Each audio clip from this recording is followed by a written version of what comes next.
विवाह आत्म विकास रूपी सोपान की एक बड़ी सीढ़ी है। हिंदू धर्म में षोडश संस्कारों का विधान का ध्येय जीव को पशुत्व से देवत्व की ओर उन्मुख करना है। जीव अपनी शैशव दशा में पशु के समान ही खाता पीता, सोता जागता, रोता चिल्लाता रहता है।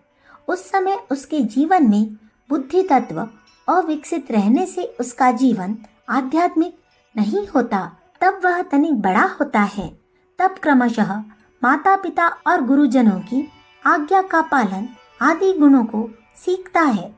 इसी तरह उसे धीरे धीरे आत्मदमन, आत्मसंयम और इच्छा निरोध का पाठ सिखाना पड़ता है।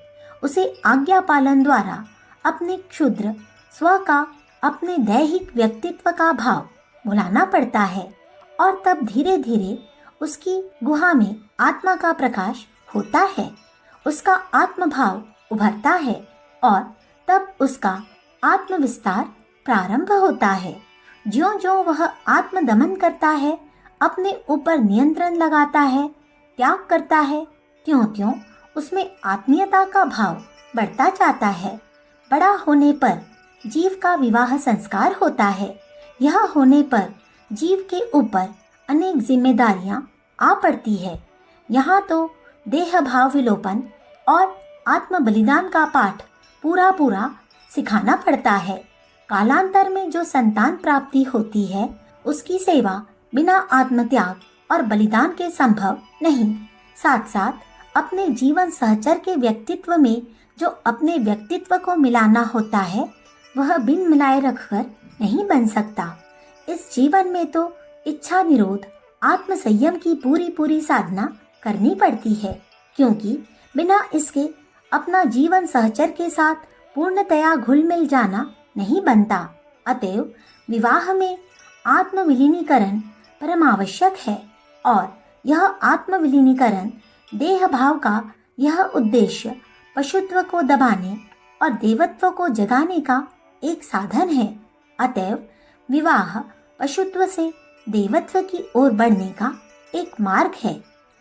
विवाह भौतिक दृष्टि से अतिरिक्त आध्यात्मिक जीवन में क्रमिक विकास की दृष्टि से भी जीव के बाल्यकाल के पश्चात स्वाभाविक रूप से ही आवश्यक है। बाल्यकाल के उपरांत आध्यात्मिक सोपान पर आगे चढ़ने के लिए जो अगली सीढ़ी हो सकती है, वह विवाह बंध है। बाल्यकाल के उपरांत एकदम संन्यास धर्म में पहुंचना सबके लिए सरल नहीं और न अपेक्षित ही है। बाल्यकाल में सदा खाते पीते, सोते जागते सुखों का उपभोग ही होता है। इंद्रियों की तृप्ति का प्रयत्न ही चलता रहता है। इच्छाओं का निरोध नहीं होता, किंतु इसके ठीक विपरीत संन्यास में एकदम त्याग ही त्याग है। अतएव विवाह ही एक ऐसे बीच की अवस्था है जो मनुष्य को विरक्ति और भोग की अवस्था के ठीक बीचों बीच रखकर विरक्त और त्याग के साथ साथ ही सुख भोग की शिक्षा देती है। मध्यम मार्ग राग द्वेष से वियुक्त होकर सुखोपभोग करना इस जीवन के अतिरिक्त न तो बाल्य अवस्था में संभव है और न संन्यास अवस्था में। इसलिए विवाह एक पवित्र बंधन है और विवाहित जीवन को योग्यता पूर्वक निभाने में ही मनुष्य का आध्यात्मिक कल्याण है। सफल विवाहित जीवन ईश्वर से सम्मिलन की पूर्वावस्था है। जायसी आदि संतों ने ईश्वर प्रेम कैसा होना चाहिए, उसकी एक क्षुद्र झांकी पति पत्नी के प्रेम को माना है। जायसी ने अपने काव्य पद्मावत में महारानी पद्मिनी और रतन सिंह के प्रेम का उत्तम विवरण किया है। जब लौकिक प्रेम के निभाने में इतनी जानिसारी की आवश्यकता होती है, तो ईश्वर प्रेम तो फिर सिर का सौदा है, सिर हथेली पर रखकर चलना है। अतएव लौकिक प्रेम ही ईश्वर से सामीप्य लाभ करने का मार्ग प्रस्तुत करता है। शास्त्रकारों की दृष्टि में विवाहित जीवन पवित्र जीवन है। तैत्तरीयोपनिषद में तो प्रजातंतु मां विवच्छेतसी ऐसा उपदेश है। अतएव जहाँ पवित्र जीवन है, वहाँ पाप में उत्पत्ति कहाँ हो सकती है। फिर हम ब्रह्म ज्ञान हो जाने पर भी सत्यकाम जाबल और सुमुगवा रईकव जैसे ब्रह्म ज्ञानियों को भी विवाह करते देखते हैं। इससे भी जीवन की पवित्रता ही प्रतिपादित होती है। केवल आत्म संयम का होना न होना ही विवाहित जीवन को पवित्र या अपवित्र बना देता है। पुनश्च भगवान कृष्ण ने भी तो कहा है, धर्मा विरुद्ध भूतेषु कामोस्मि भरतर्षभ, अर्थात प्राणियों में स्थित मैं धर्म अविरुद्ध काम हूँ। ऋग्वेद का वचन है, समानी व आकुति ही समाना हृदय समान हो, अर्थात हमारा आचरण समान हो, हमारे मन समान हो और हम एक दूसरे की सहायता के लिए सदा तत्पर रहे। यदि हम अपने जीवन सहचर के साथ भी एकात्मता और अभिन्नता का अनुभव नहीं कर सकते तो वेद में वर्णित समाज के साथ इतनी अभिन्नता हो सकना तो बहुत दूर की बात है। इस दृष्टि से भी विचार करें तो विवाह बंधन उत्कृष्ट सामाजिक तथा आध्यात्मिक जीवन यापन करने के लिए उत्तम शिक्षण स्थल है। विवाह आध्यात्मिक विकास के लिए सुअवसर प्रदान करता है। विवाहित जीवन बहुतों के लिए दुखमय प्रतीत होता है, किंतु इसका कारण केवल आत्मसंयम और पुरुषार्थ की कमी है।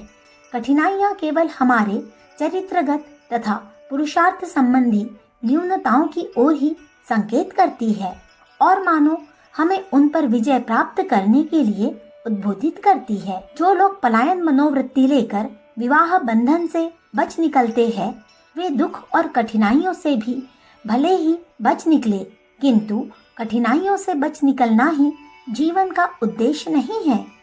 इससे उद्देश्य की सिद्धि नहीं होती। जीवन का लक्ष्य है अपनी आत्मशक्ति बढ़ाना और अपनी उन चरित्रगत तथा पुरुषार्थ संबंधी न्यूनताओं को दूर करना जो कठिनाइयों को जन्म देती है और जिनके रहते हुए कठिनाइयाँ प्रतीत होती है। विवाहित जीवन की उपेक्षा कर तथा अपनी चरित्रगत न्यूनताओं से अपरिचित रहकर पूर्ण आनंद भोगने का दावा करना भ्रम मात्र है। पूर्ण आनंद तो पूर्णतया पुरुषार्थी और दोष मुक्त होने पर ही प्राप्त हो सकता है। विवाह पुरुषार्थी और पूर्णतया दोष मुक्त होने का बढ़िया साधन है। अतएव जिनके जीवन में कोई दोष नहीं है और पूर्ण पुरुषार्थी है, केवल वे ही इस बीच की सीढ़ी विवाहित जीवन की उपेक्षा करने के अधिकारी है, क्योंकि उनको विवाहित जीवन सफल आत्मविजय प्राप्त ही रहता है।